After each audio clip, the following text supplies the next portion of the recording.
Les sikia, c'est le silence dans notre cœur, notre prière, notre corps. Celui qui ne fait jamais sa volonté propre demeure en silence devant Dieu. Il s'efface dans son corps, son esprit et son cœur devant Dieu. Cet homme peut alors marcher dans la ville et vivre au milieu du bruit. Il est toujours devant Dieu. Mais cela est très rare. Il faut commencer par le silence, loin du monde, loin de tous les soucis.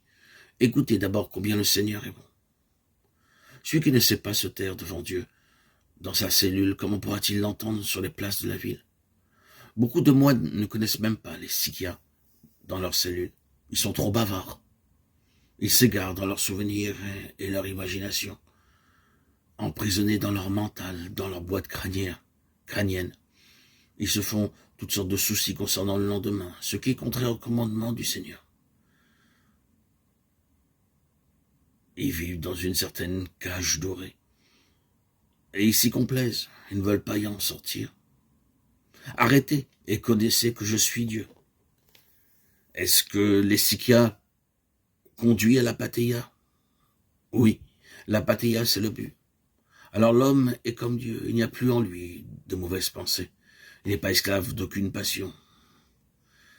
Il est devenu amour, sans émotion, sans désir. Il est. Sa prière alors est vraiment efficace parce qu'il prie avec le cœur même de Dieu qui crée et sauve le monde. Et qui connaît cet état d'apatheia. S'il n'y avait pas le témoignage des saints, nous désespérerions de connaître cet état bienheureux, promis par le Christ. Les saints ont-ils une grande place dans votre vie? Oui, la mère de Dieu, tous les saints, et ils nous sont plus proches que nos voisins, que nos compagnons de travail. Ce sont de véritables vivants. Grégoire Palamas, il est au cœur de mon cœur, il est le don que le mot Athos a fait à Dieu. Si une pensée vient de Dieu, elle est une lumière dans le cœur. Elle nous rend plus humbles, elle nous fait progresser dans l'amour.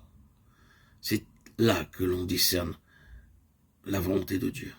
Si cette pensée, au contraire, nous rend satisfaits de nous-mêmes et nous porte à juger les autres, il est évident que cela vient de l'ennemi, des démons.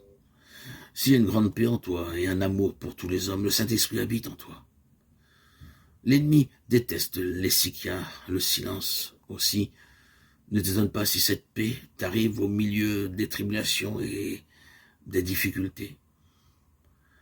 Mais c'est alors que tu comprends la parole de saint Paul qui nous séparera de l'amour du Christ.